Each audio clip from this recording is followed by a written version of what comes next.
विश्व प्रसिद्ध डोंगरगढ़ के मां बमलेश्वरी धाम में नवरात्रि के अवसर पर लाखों श्रद्धालु देश विदेश से माता के दर्शन करने पहुंचते हैं। लगभग 2200 साल वर्ष पुराना यह मंदिर 1600 फीट ऊंची पहाड़ी पर विराजमान है। इतिहासकार बताते हैं कि यहाँ पहले कामावती नगरी थी और राजा कामसेन ने मां बगलामुखी की कठोर तपस्या कर उन्हें मां बमलेश्वरी के रूप में विराजित होने की प्रार्थना की।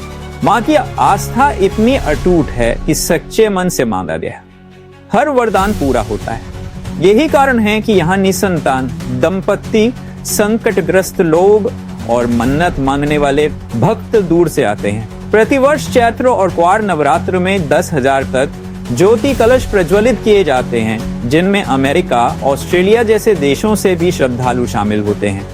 इस बार भी ट्रस्ट और प्रशासन ने भक्तों की सुविधा के लिए parking, ropeway, AC waiting hall और सुरक्षा की पुख्ता व्यवस्था की है। मां बमलेश्वरी धाम न केवल आस्था का केंद्र है बल्कि धार्मिक पर्यटन का भी प्रमुख स्थल है। यूनाइटेड न्यूज ऑफ एशिया के लिए डोंगरगढ़ से अभिषेक नामदेव की खास रिपोर्ट।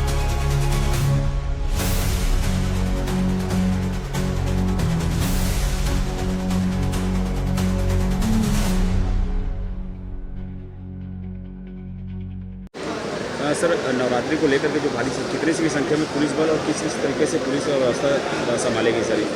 लगभग 1000 का बल जो विभिन्न सुरक्षा बलों का जो पूरे राज्य से मिला है, और जिसमें राजनांदगांव का लोकल बल, होम गार्ड, जो सशस्त्र बल है, सब मिलाकर करीब 1000 का बल पूरे मेला के टाइम पे यहाँ पे डिप्लॉय रहेगा। पिछली बार से ज़्यादा पॉइंट्स हम लोगों ने इस बार लगाए हैं। करीब 10 पॉइंट हम लोगों ने व्यवस्था में इस बार बढ़ाए हैं, जिसके अंदर 3 पॉइंट सीढ़ियों पे भी शामिल हैं, जहाँ पर हम लोगों ने एक्स्ट्रा ड्रॉप गेट्स बनाए हैं ताकि हम लोगों की भीड़ को कंट्रोल कर सकें, ताकि लोगों को दर्शन करने में सुलभता रहे। साथ ही साथ जो अभी आप पीछे देख रहे हैं, जो ये हमारा शीरपानी का एंट्रेंस और कंटेनमेंट एरिया है, सीढ़ी चढ़ने से पहले, इसको भी पूरा चेंज कर दिया गया है। इसमें भी हम लोगों ने अलग अलग जो ड्रॉप गेट्स बना के जिगजैग्स बढ़ाए हैं ताकि लोगों को जाने आने में सुविधा रहे, क्राउड कंट्रोल करने में पुलिस को सुविधा रहे। साथ ही इसके जस्ट बाहर में जो रोड की एंट्री पॉइंट है, जो मंदिर की एंट्री और एग्जिट पॉइंट है, उनमें भी हम लोगों ने डिवाइड किया है। रोपवे को लेके भी इस बार हम लोगों ने चेंजेस किए हैं। स्ट्रक्चरल 2 अलग अलग पॉइंट बनाए हैं ताकि लोग सुगमता से रोपवे का इस्तेमाल कर सके। साथ ही समिति को भी जो पासेस हैं उसको देने के लिए, टिकट देने में एक रैशनलाइजन करने के लिए बोला, ताकि लोगों को ज़्यादा वेट ना करना पड़े। साथ ही हम लोगों ने एक्स्ट्रा पार्किंग स्पॉट्स जो आसपास के 5 किलोमीटर के रेडियस में उसको बढ़ाया है।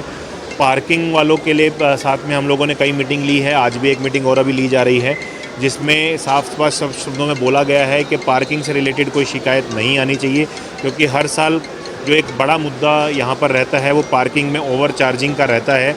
तो उसको लेके साफ स्पष्ट शब्दों में उनको बताया गया है, और अगर नहीं मानेंगे तो उनको कार्रवाई भी की जाएगी, उसके बारे में भी स्पष्ट निर्देश दिए गए हैं। उसके अलावा महिला पेट्रोलिंग, सिविल पेट्रोलिंग हम लोगों ने लगाई है। वायरलेस सेट्स का इस्तेमाल किया जाएगा, ड्रोन से मॉनिटरिंग की जाएगी, खासकर जो हमारे नक्सल बेल्ट को देखते हुए ड्रोन की मॉनिटरिंग भी रहेगी। कुल मिलाकर करीब 50 से ज़्यादा पेट्रोलिंग्स रहेंगी, और छोटे मंदिर में अलग से व्यवस्था रहेगी ताकि किसी भी तरह की कोई घटना ना हो। पुलिस हर जगह चौक चौराहे पर रहे, हर पॉइंट पे रहे, लोग सुगमता से आके जो है दर्शन माता के कर सकें, उसका लाभ उठा सकें। सर, आगामी नवरात्रि को देखते हुए सभी विभागों को आपके द्वारा किसी प्रकार से दिशा निर्देश दिया गया है ताकि जो व्यवस्था है सुगम बनी रहे? नवरात्रि को ध्यान में रखते हुए ये हमारा तीसरा विज़िट है, और इसमें आज पुलिस ब्रीफिंग भी था। उसके पश्चात पूरी व्यवस्था, क्योंकि लगभग 1.5 से 2 लाख श्रद्धालु डेली यहाँ अपेक्षित है, तो पूरा व्यवस्था का एक बार फिर से हमने जायज़ा लिया, और लोगों के सुविधा के लिए टॉयलेट्स, पेयजल व्यवस्था, पार्किंग व्यवस्था, इस सभी बिंदुओं पे बात हुई है।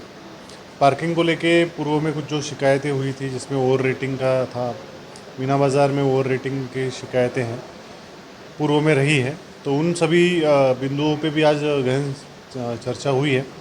इसके अलावा एक जो हमारा रेलवे में जो अंडर ब्रिज है, वहाँ पे पानी जमा हुआ है, तो उस रोड को बंद करके उसका अल्टरनेट रोड प्रारंभ करने की भी तैयारी कर ली है।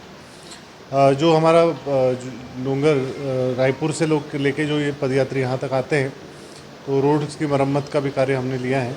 कुछ जगह पे लाइट्स डैमेज है या फिर चोरी हुई है, तो उन जगहों पे भी अभी अल्टरनेट लाइट्स कल से लगाना के लिए राशि भी क्रेडा को जारी कर दी गई है।